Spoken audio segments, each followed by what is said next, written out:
శ్రీమాత్రే నమః. అందరికీ నమస్కారం అండి. లలితా సహస్రనామంలో 89వ శ్లోకం. శివప్రియ శివపర శిష్టేష్ట శిష్ట పూజిత అప్రమేయ స్వప్రకాశ మనోవాచ మగోచర. భావం: శివునికి ఇష్టమైనది, శివుని పరమావధిగా కలిగినది.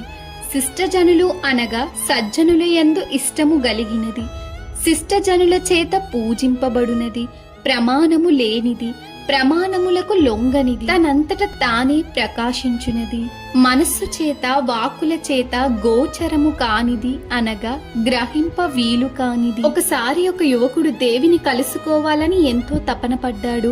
అమ్మవారి మహిమ ఎంత గొప్పది అని తెలుసుకోవడానికి పర్వతాలు ఎక్కాడు, శాస్త్రాలు చదివాడు, ఋషులను కలిశాడు. కాని ఎంత వెతికినా అమ్మవారి సంపూర్ణ మహిమను కొలవలేకపోయాడు. ఎందుకంటే ఆమె అప్రమేయ, కొలతలకు అతీతమైనది. తరువాత అతడు ఒక మహర్షిని అడిగాడు, అమ్మవారిని ఎలా చూడగలను అని.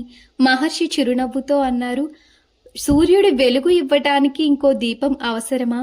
అలాగే అమ్మవారు స్వప్రకాశ, ఆమె తనంతట తానే ప్రకాశిస్తోంది. ఆ యువకుడు ధ్యానంలో కూర్చున్నాడు. కొంతకాలానికి అతనికి ఒక విషయం అర్థమైంది. అమ్మవారిని కళ్ళతో పూర్తిగా చూడలేము, మాటలతో పూర్తిగా వర్ణించలేము, మనసుతో పూర్తిగా ఊహించలేము. ఎందుకంటే ఆమె మనోవాచమగోచర. కానీ ప్రేమతో, భక్తితో, పవిత్ర హృదయంతో ఆమెను అనుభవించవచ్చు. అందుకే ఋషులు, సత్పురుషులు ఆమెను ప్రేమగా పూజిస్తారు. ఆమె శిష్టేష్ట, శిష్ట పూజిత మరియు శివుని అత్యంత ప్రియమైన శివప్రియ. దేవిని పూర్తిగా అర్థం చేసుకోవడం కాదు భక్తి, దేవిని హృదయంతో అనుభవించడం భక్తి.